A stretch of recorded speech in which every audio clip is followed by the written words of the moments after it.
मागच्या लेक्चरमध्ये आपण DPSP म्हणजे राज्य ध्येय धोरणाची मार्गदर्शक तत्वे आणि फंडामेंटल राईट्स म्हणजेच मूलभूत अधिकार यांच्यातील सहसंबंध बघितला। आज आपण त्याच्याशी संबंधित एक प्रश्न आणि उत्तर बघणार आहोत। म्हणजे नोट्स वाचल्यावर त्याच्यातून नक्की आपल्याला प्रश्न कसे येणार आहेत आणि मग कसं कसं उत्तर लिहत जायचं हे आपण बघणार आहोत। मला हे समजू शकतं की सुरुवातीला तुम्हाला हे खूप अवघड वाटेल की इतकी सगळी माहिती उत्तर लिखाणात कुठून आणायची, but have patience and trust on me की आपल्या नोट्स जशा जशा तुम्हाला मिळत जातील ना, जे जे तुम्ही काय म्हणता येईल, जे जे तुम्ही शिकत जाताल ना हळूहळू, तर एक एक एक गोष्टी गॅदर होत राहतील आणि मग होईल। म्हणजे मला काय सांगायचंय ना बेसिकली की एखादं झाड आहे, ते छोटंसं झाड असतं, मग हळूहळू आपण त्याला एक एक गोष्टी देतो, पाणी देतो, खत देतो, मग ते हळूहळू मोठं होतं, मग व्यवस्थित एक सीझन येतो आणि मग त्या सीझनमध्ये फुलं येतात आणि मग त्या फुलांचं रूपांतर फळात होतं। म्हणजे एक झाड लावल्यानंतर त्या झाडापासून फळ मिळण्याचा जो काळ असतो तो खूप मोठा असतो, हे तुम्हालाही माहिती आहे। कारण का त्या झाडाला फळ देणे इतकं सक्षम होण्यासाठी एक वेळेची आवश्यकता असते, एक वेळ द्यावा लागतो, मग ते देईल ना। आज झाड लावलं ना उद्याच त्याला फळं येतील असं होत नाही। तर तसंच उत्तर लिखाण ही कला आहे की एक एक गोष्टी समजत जातात आणि मग आपण उत्तर लिखाण लिहू शकतो। सो आपण फक्त उत्तर लिखाणाची एक एक एक पद्धत फक्त समजून घ्यायची। ठीक आहे, प्रश्न लिहून घ्या। Constitutionally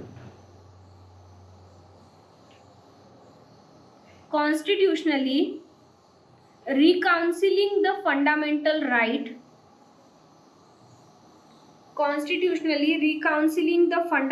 right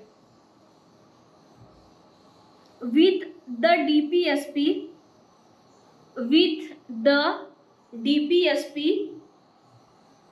has led to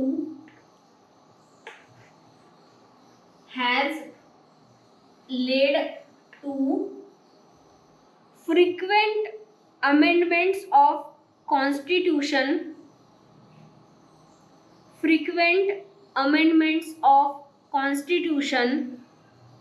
and judicial interventions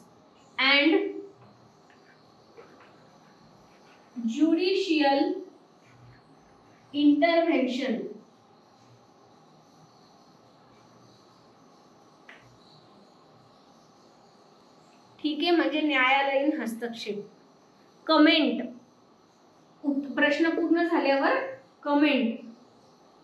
आणि 2021 ला आलेला प्रश्न आहे पेपर 1 सेक्शन बी, पेपर 1 सेक्शन बी, आणि मार्क किती आहे याला, तर 20 मार्काला आलेला प्रश्न आहे। प्रश्न आता मराठीत लिहून घ्या। राज्य धोरणाच्या मार्गदर्शक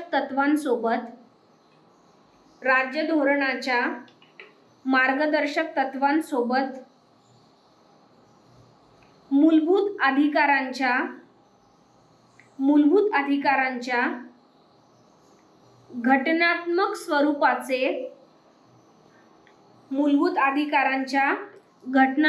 स्वरूपाचे सामंजस्य प्रस्थापित करण्यासाठी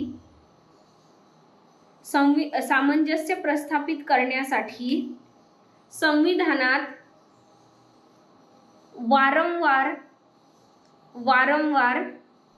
किंवा ज्याला आपण म्हणू शकतो सतत, फ्रिक्वेंट म्हणजे सतत किंवा वारंवार घटना दुरुस्ती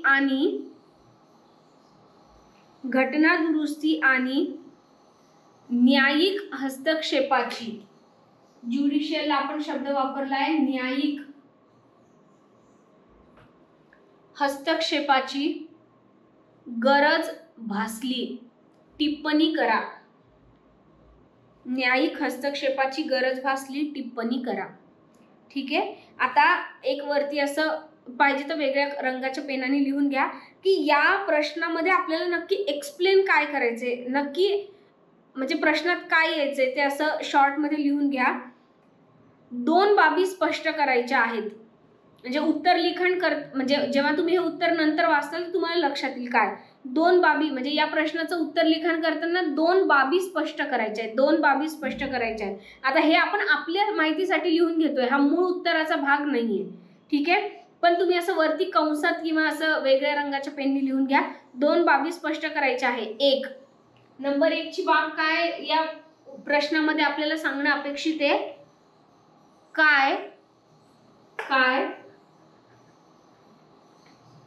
वारंवार किंवा सतत होणाऱ्या घटना दुरुस्ती, वारंवार किंवा सतत होणाऱ्या घटना दुरुस्ती उचित आहेत. आणि प्रश्नचिन्ह उचित आहेत म्हणजे उचित आहेत का, वारंवार होणाऱ्या घटना दुरुस्ती उचित आहेत का किंवा काय उचित आहेत काय.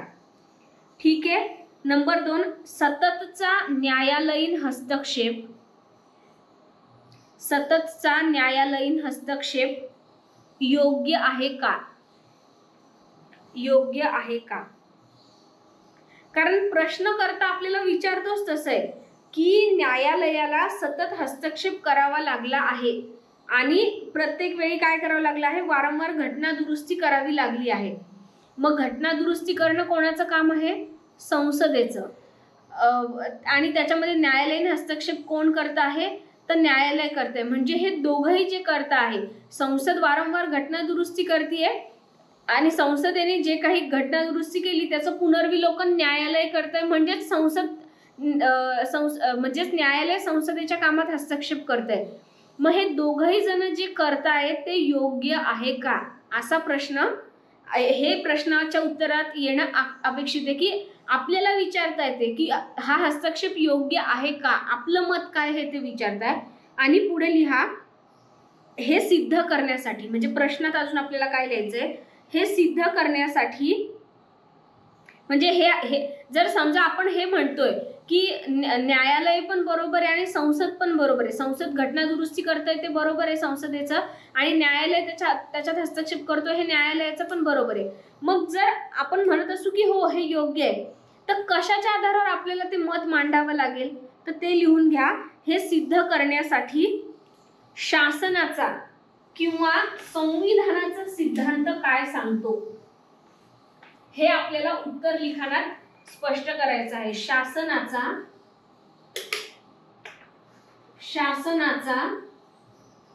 किंवा संविधानाचा सिद्धांत किंवा संविधानवादाचा सिद्धांत, संविधानाचा सिद्धांत काय सांगतो. ठीक आहे, म्हणजे या आपल्याला वरती ज्या 2 बाबी आपण लिहून घेतल्या त्या 2 बाबी आपल्याला कोणत्या थेअरीच्या आधारे सिद्ध करायच्या आहेत, तर या शासनाचा जो किंवा संविधानाचा सिद्धांत आहे, थेअरी ऑफ गव्हर्नमेंट, त्याच्यामध्ये आपल्याला शिकायचंय. परत एकदा सांगते, आता सेक्शन ए मध्ये आपल्याला हा थेअरी ऑफ गव्हर्नमेंट आपल्याला म्हणजे शिकायला आहे, तर ते तिथे आपलं शिकणं होईलच. ठीक आहे, त्या टेन्शन घेऊ नका, हे कुठं शिकायचं काय शिकायचं मी वारंवार सांगितलेलं आहे. सेक्शन ए मध्ये आपल्याला फुल टू थेअरीच शिकायचे आहे आणि सेक्शन बी मध्ये जे काही प्रश्न आपल्याला विचारले जातील, जे काही प्रश्न विचारले जातील त्या प्रश्नाचं उत्तर कशाच्या आधारे द्यायचं आहे, तर या थेअरींचा आधार घेऊन आपलं मत उत्तर लिखाणात आपण जे काही मत मांडू ते उत्तर सबस्टॅन्शिएट करायचं आहे, त्या उत्तराला पुष्टी द्यायची आहे सिद्धांताचा वापर करून. इतकं सोपं आहे हे. ठीक आहे, कन्फ्यूज व्हायचं नाहीये, गडबडून जायचं नाहीये आणि परत परत परत परत लेक्चर ऐकले की हळूहळू क्लॅरिटी येईल. ठीक आहे, आता नंबर 1 चा पॉइंट घ्या. आता आपण ऍक्च्युअली उत्तर लिखाण सुरू करतोय. उत्तर लिखाणाचा पहिला पॉइंट लिहून घ्या. राज्यघटना ही मूलभूत कायद्याची निर्मिती असते, मूलभूत कायद्याची निर्मिती असते. म्हणून राज्यघटना ताठर न राहता ती एक जिवंत दस्तऐवज म्हणून राज्यघटना ताठर न राहता ती एक जिवंत दस्तऐवज असायला हवी जेणेकरून घटना दुरुस्तीद्वारे भावी पिढ्यांच्या महत्वाकांक्षा पूर्ण करण्यास ती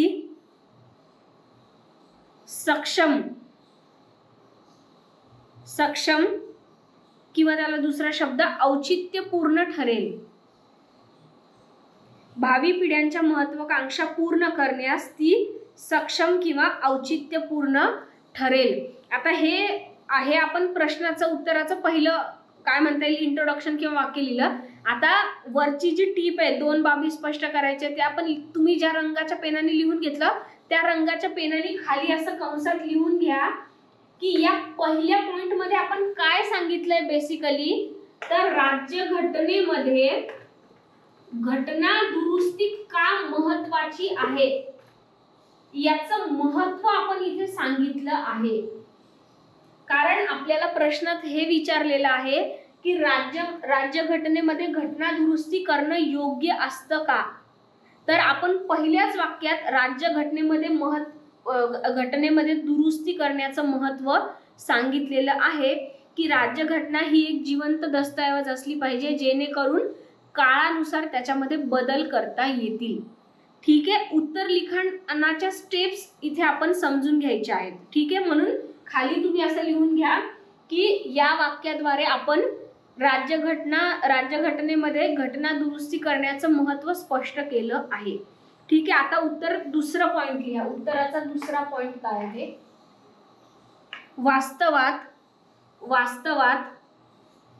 शासनाच्या 3 अंगांनी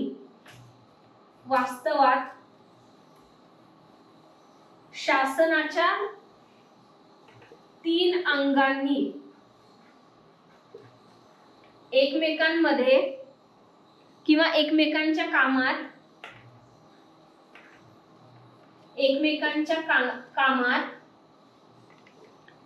हस्तक्षेप न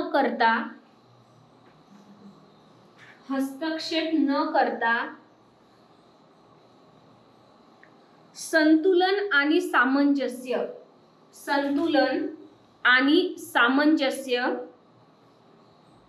सुनिश्चित करणे संविधानवादानुसार किंवा संविधानाच्या सिद्धांतानुसार अपेक्षित असते.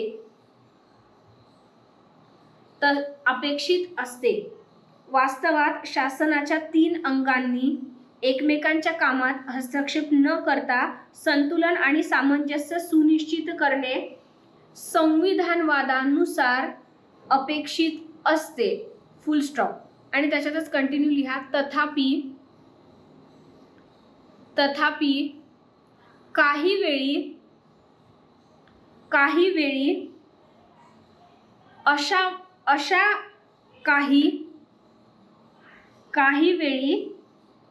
अशा काही विशेष परिस्थिती निर्माण होतात की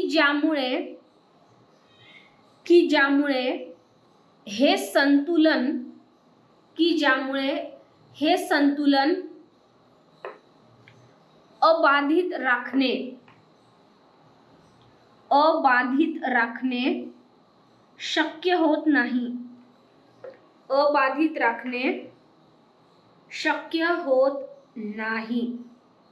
ठीक आहे. आपण काय सांगतोय पहिल्या वाक्यात आपण राज्यघटनेचं महत्व घटना दुरुस्तीचं महत्व सांगितलं. आता इथे आपल्याला प्रश्नामध्ये काय विचारलं होतं की एक घटना दुरुस्ती हा अधिकार संसदेचा आहे आणि घटनेचं पुनर्विलोकन करण्याचा अधिकार न्यायपालिकेचा आहे. मग इथे काय झालेलं आहे दोघांनीही एकमेकांच्या अधिकारावर काही प्रमाणात हस्तक्षेप केलेला आहे. मग इथे आपण ते सांगतोय की वास्तवात तर खरं तर प्रत्येकाने आपापलं काम आपापलं करणं आणि दुसऱ्यांच्या कामात हस्तक्षेप न करणं हे म्हणजे हे आयडियली वास्तवात असं असलं पाहिजे, पण कधी कधी असं होतं आणि हस्तक्षेप करावा लागतो. म्हणजे हस्तक्षेप करण्याचं पण आपण समर्थन करतो आहोत. दुसऱ्या या वाक्यामध्ये हस्तक्षेप न्यायपालिकेचा कसा योग्य आहे त्याचं पण आपण समर्थन करतो आहोत. आता पुढे लिहा, हे आपण उत्तरातच कंटिन्यू लिहितोय. अनेकदा मग ती परिस्थिती कधी निर्माण होते, म्हणजे हस्तक्षेप न करण्याची ती जी विशेष परिस्थिती की अशा परिस्थितीमध्ये न्यायपालिका हस्तक्षेप करते आहे, हे कधी निर्माण होतं तर ते आपण लिहितोय पुढे. अनेकदा बहुसंख्याकवाद आणि लोकप्रियता मिळवण्यासाठी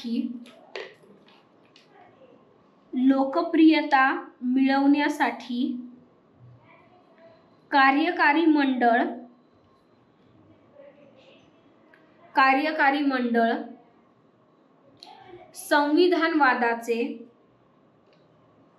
संविधानवादाचे मूलभूत वैशिष्ट्ये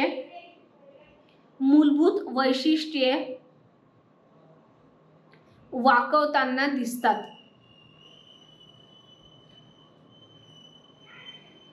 मूलभूत वैशिष्ट्ये वाकवताना दिसतात आणि याच संदर्भात न्यायमंडळ आणि कॉमाधून ज्याकडे राज्यघटनेचे संरक्षक म्हणून बघितले जाते, न्यायमंडळ ज्याकडे राज्यघटनेचे संरक्षक म्हणून बघितले जाते,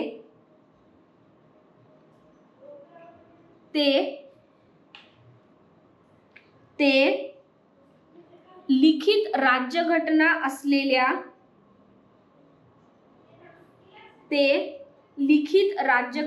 असलेल्या देशात अशा प्रसंगी न्यायालयीन सक्रियतेत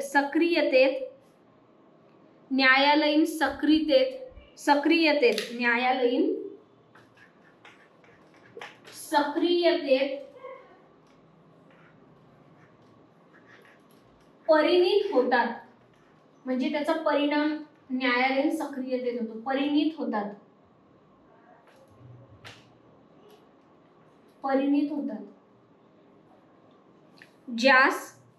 ज्यास काही वेळा न्यायालयीन हस्तक्षेप असे म्हटले जाते.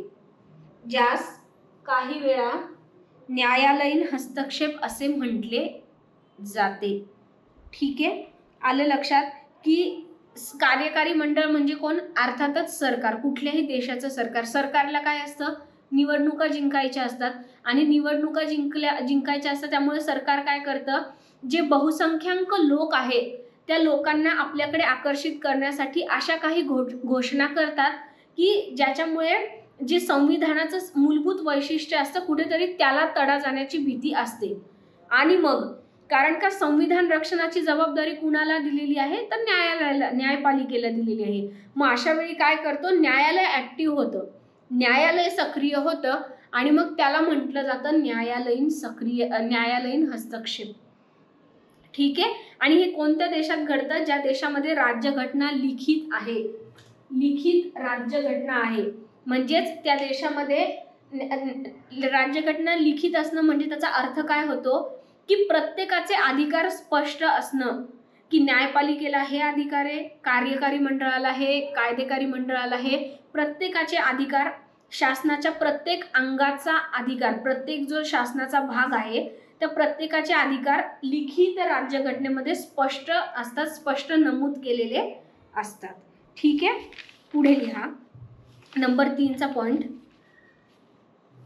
अत्युच्च प्रकारच्या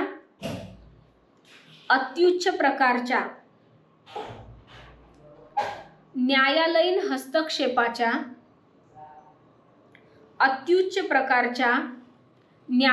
हस्तक्षेपाच्या अद्वितीय परिस्थितीची निष्पत्ती,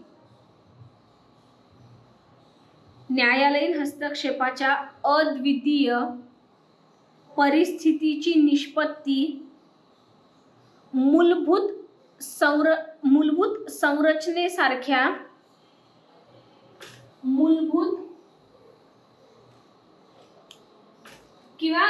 मूलभूतच्या आधी लिहा राज्यघटनेच्या मूलभूत संरचना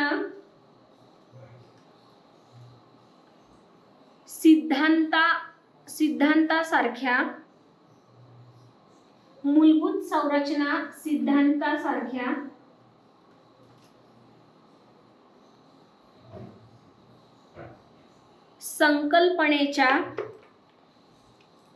संकल्पनेच्या उदयाने होते. म्हणजे काय तर न्यायालय जेव्हा हे बघतं की आता इथे आपल्याला हस्तक्षेप करणं खूप गरजेचं आहे, ती जी एक अद्वितीय, ज्याला आपण युनिक म्हणू शकतो, ती जी युनिक परिस्थिती निर्माण होते, तेव्हा न्यायालय काय करतं, न्यायालय कशाचा उदय करतं तर ते राज्यघटनेच्या मूलभूत संरचना सिद्धांताचा उदय तिथे होतो. राज्यघटनेच्या मूलभूत संरचनेचा सिद्धांत आपल्याला नंतर डिटेलमध्ये बघण्यात येईलच कुठेतरी. ठीक आहे, उदयाने होतो. नंबर 4 चा पॉइंट लिहा. भारतीय राज्यघटनेतील मूलभूत अधिकार हे उदारमतवादाच्या विचारांवर आधारलेले असून त्याचे ध्येय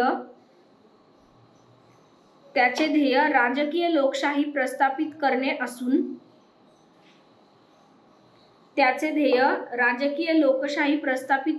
असून काही विशिष्ट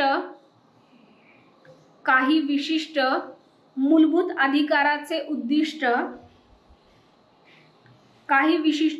अधिकाराचे उद्दिष्ट राज्यसंस्थेच्या अधिकारास मर्यादित करणे हे आहे. राज्यसंस्थेच्या अधिकारास मर्यादित करणे हे आहे. पुढे लिहा. तर राज्य ध्येय धोरणाची मार्गदर्शक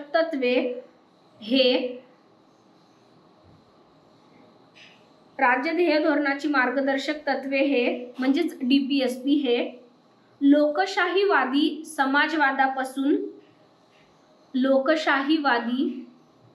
समाजवादापासून प्रेरित असून यात काही सामाजिक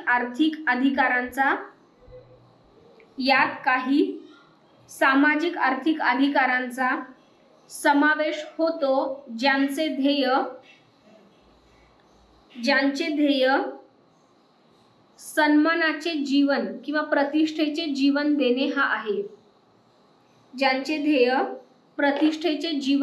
हे आहे. ठीक आहे. नंबर 5 चा मुद्दा.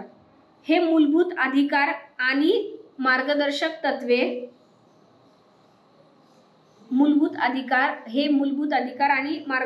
तत्वे दोन कारणांमुळे विसंगत वाटतात. किंवा विरोधाभासी वाटतात. त्याच्यातच कंटिन्यू. प्रथम कारण म्हणजे हे दोन्ही म्हणजेच मूलभूत अधिकार आणि DPSP. प्रथम कारण म्हणजे हे दोन्ही उदारमतवाद आणि समाजवाद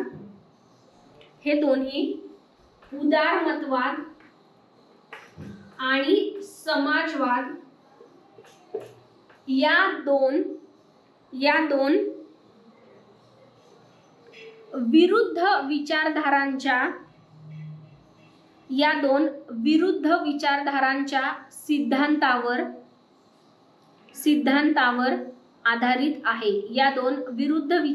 सिद्धांतावर आधारित आहे. आणि दुसरे कारण म्हणजे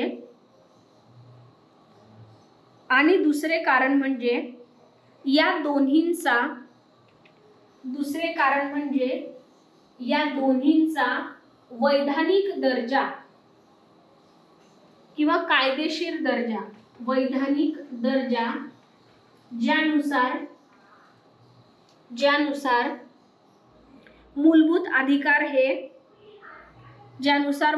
अधिकार हे न्यायप्रविष्ट अधिकार आहेत, मूलभूत अधिकार हे न्यायप्रविष्ट अधिकार आहेत, आणि कॉमा देऊन मूलभूत अधिकार हे न्यायप्रविष्ट अधिकार आहेत, कॉमा देऊन त्याच्यातच लिहा किंबहुना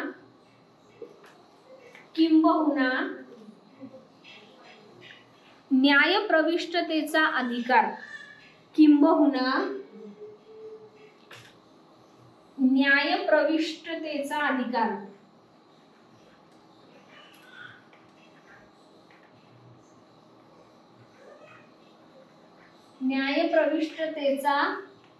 अधिकार हाच एक मूलभूत अधिकार आहे. न्यायप्रविष्टतेचा अधिकार हाच एक मूलभूत अधिकार आहे. पुढे कंसात लिहा कलम 32 नुसार. हे आपल्या माहितीसाठी लिहितोय आपण कलम 32 नुसार. तर दुसरीकडे कलम 37 नुसार, कलम 37 नुसार मार्गदर्शक तत्वे हे न्यायप्रविष्ट नाहीत, मात्र तरीही त्यांचे महत्त्व कमी नसून प्रत्येक सरकारला त्यांच्या धोरण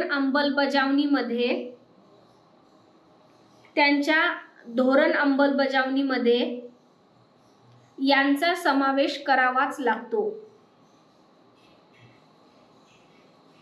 त्यांच्या धोरणामध्ये यांचा समावेश किंवा धोरण अंमलबजावणीमध्ये यांचा समावेश करावाच लागतो. पुढचा पॉइंट लिहा नंबर 6. आणि म्हणूनच या दोन विसंगत तरतुदीमुळे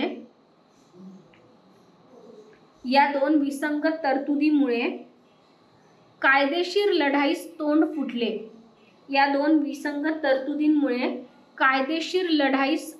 फुटले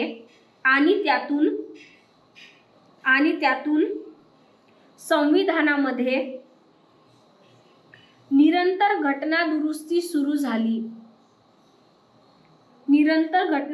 सुरू झाली, किंबहुना संविधान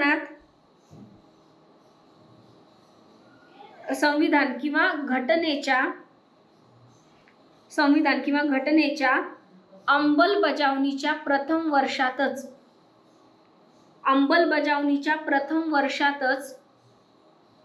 पहिली घटना दुरुस्ती केली गेली. म्हणजे पुढे कंसात लिहून घ्या 1951. अंमलबजावणी 50 ला झाली आणि विदिन वर्षभरात म्हणजे 1951 मध्येच आपल्याला पहिली घटना दुरुस्ती करावी लागली. अंमलबजावणीच्या प्रथम वर्षातच पहिली घटना दुरुस्ती केली गेली. मात्र या घटना दुरुस्तीस आव्हान दिले गेले. म्हणजे पहिली घटना दुरुस्ती झाली आणि काय केलं गेलं, ती घटना दुरुस्तीच्या वैधतेला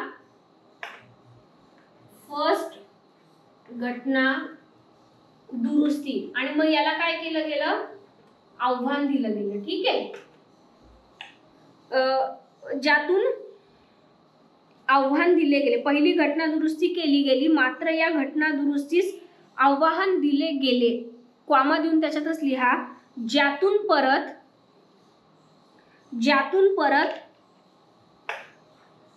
चौथी आणि 17वी घटना दुरुस्ती केली गेली. ज्यातून परत चौथी आणि 17वी घटना दुरुस्ती केली गेली. घटना दुरुस्ती केली गेली. कॉमा देऊन परत लिहा. 17व्या घटना दुरुस्तीस दिल्या गेलेल्या आव्हानातून 17व्या घटना दुरुस्तीस दिल्या गेलेल्या आव्हानातून 24 आणि 25वी घटना दुरुस्ती करावी लागली किंवा 24 आणि 25वी घटना दुरुस्ती केली गेली, घडून आली किंवा केली गेली. परत कॉमा देऊन ज्यास म्हणजे आता परत याला पण आव्हान दिलं गेलं. ही घटना दुरुस्ती झाली आणि याला पण आव्हान दिलं गेलं. ज्यास आव्हान दिले गेले, आव्हान दिल्यावर 42वी घटना दुरुस्ती घडली. ज्यास आव्हान दिल्यावर 42वी घटना दुरुस्ती घडली. ठीक आहे, पुढे लिहा. 7व्या नंबरचा पॉइंट, मूलभूत अधिकार आणि मार्गदर्शक तत्वे यांच्या मूलभूत अधिकार आणि DPSP यांच्या घटनात्मक स्वरूपासोबत सामंजस्य प्रस्थापित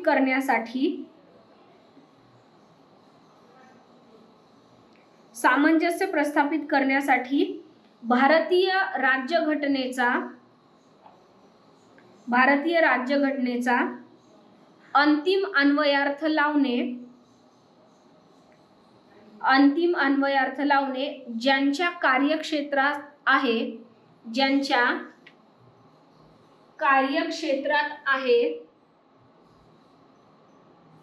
त्या न्यायमंडळाने किंवा न्यायपालिकेने वेळोवेळी हस्तक्षेप केला. ठीक आहे, आता नवीन म्हणजे टॉपिक म्हणजे तो पॉइंट कंटिन्यू पण नवीन ओळीत लिहा. मूलभूत अधिकार आणि मार्गदर्शक तत्वे यांमधील विसंगतीचा प्रथम खटला म्हणजे चंपकम दुराई राजन खटला ज्यात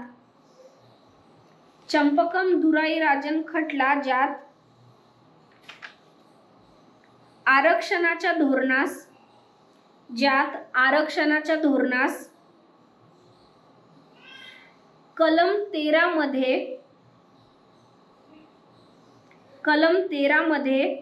दिलेल्या मूलभूत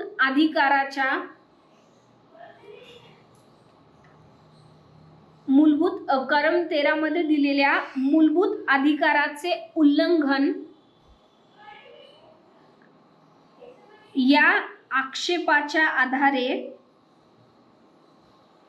कलम 13 मध्ये दिलेल्या मूलभूत अधिकाराच्या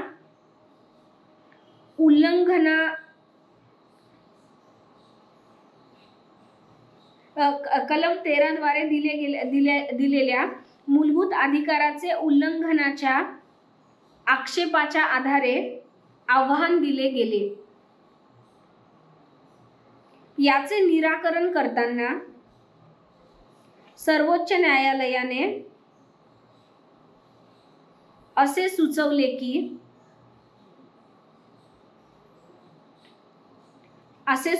की जर मार्गदर्शक तत्वांची अंमलबजावणी करताना मार्गदर्शक तत्वांची अंमलबजावणी करताना मूलभूत अधिकारांवर मर्यादा येत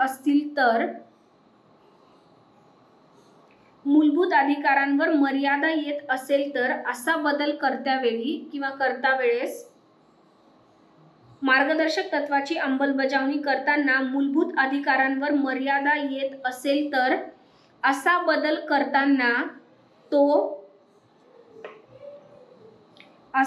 करताना तो सामान्य कायद्याद्वारे न करता संसदेस घटना दुरुस्ती करणे अनिवार्य आहे. संसदेस घटना दुरुस्ती करणे अनिवार्य आहे. नवीन ओळीत लिहा, पॉइंट तोच आहे. मात्र या घटनेस न्यायालयीन हस्तक्षेप न मानता न्यायालयीन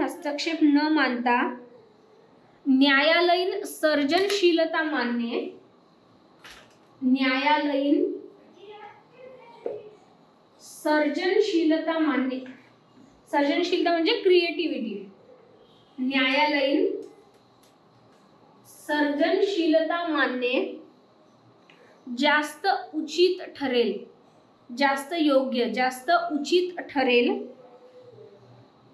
ज्याद्वारे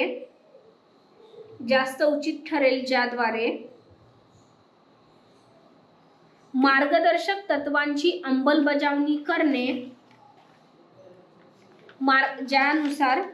ज्याद्वारे मार्गदर्शक तत्वांची अंमलबजावणी करणे कायदेशीररित्या वैध राहिले. यानंतरही राज्यघटनेचा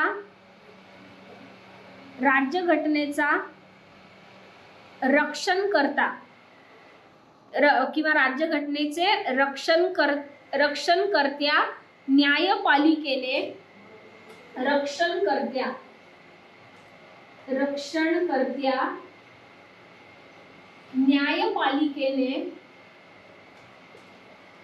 न्यायपालिकेने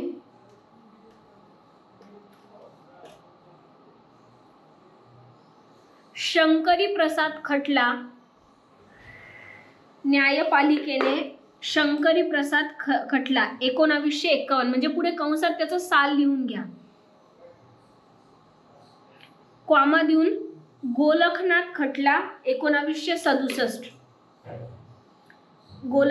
शंकरी प्रसाद खटला 1951, गोलकनाथ खटला 1967, केशवानंद भारती खटला 1973. अशा खटल्यांमध्ये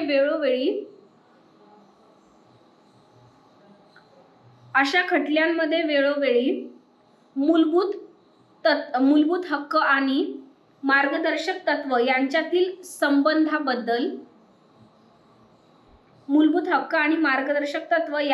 संबंधाबद्दल निर्माण झालेल्या असंदिग्धतेचे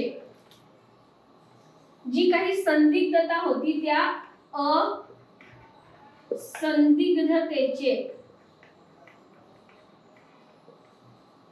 असंदिग्धतेचे निराकरण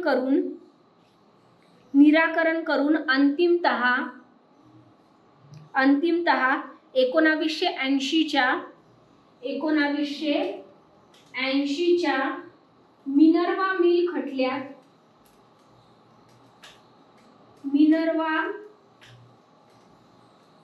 मिल खटल्यात सलोखापूर्ण बांधणी किंवा सामंजस्यपूर्ण बांधणी, ज्याला आपण हार्मोनियस कन्स्ट्रक्शन म्हणतो, सामंजस्यपूर्ण बांधणी या सिद्धांताचा पुनरुच्चार केला.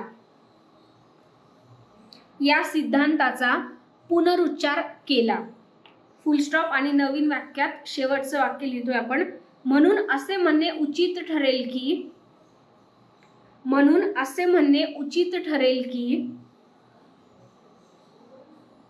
मूलभूत अधिकार आणि मार्गदर्शक तत्वे यांच्यातील मूलभूत हक्क आणि मार्गदर्शक तत्वे यांच्यातील सामंजस्यासाठी वारंवार घटना दुरुस्ती करण्याची आणि न्यायालयीन हस्तक्षेपाची गरज पडली. ठीक आहे, न्यायालयीन हस्तक्षेपाची गरज पडली. ठीक आहे, या उत्तर लिखाणावरून तुम्हाला एक गोष्ट कळली असेल, मला माहित नाही किती जणांना कळली. ठीक आहे, तुम्ही कदाचित 2-3दा वाचल्यावर तुम्हाला कळेल. या उत्तर लिखाणामध्ये आपण काय केलं, उत्तर लिखाणाची हुशारी काय असते हे या प्रश्नाचं उत्तर बघून तुम्हाला कळलं असेल. ती अशी की आपण कोणाचीच बाजू घेतली नाही, कोणाला चूक म्हणून कोणावर शिक्का मारला नाही, कोणावरच बरोबर चूक म्हणून शिक्का मारला नाही, कोणावरच म्हणजे कोणी चुकीचं आहे म्हणून शिक्का मारला नाही, कोणी बरोबर आहे म्हणून शिक्का मारला नाही. आपण काय केलं, फक्त वस्तुनिष्ठ घटनांची मांडणी केली. माझं वाक्य परत ऐका. या उत्तर लिखाणामध्ये आपण कोणालाही चूक ठरवलं नाही, आपण कोणालाही बरोबर ठरवलं नाही, आपण फक्त वस्तुनिष्ठ घटनांची फॅक्च्युअल गोष्टींची मांडणी केली आणि शेवटी इतकंच म्हटलं की हे असं एवढं सगळं घडलं म्हणून घटना दुरुस्ती कराव्या लागल्या संसदेला आणि हस्तक्षेप करावा लागला न्यायालयाला. इतकंच म्हणून आपण शांत बसलो. आणि हेच आहे उत्तर लिखाणाचं सिक्रेट. काय पुढच्या व्हिडिओत सांगते.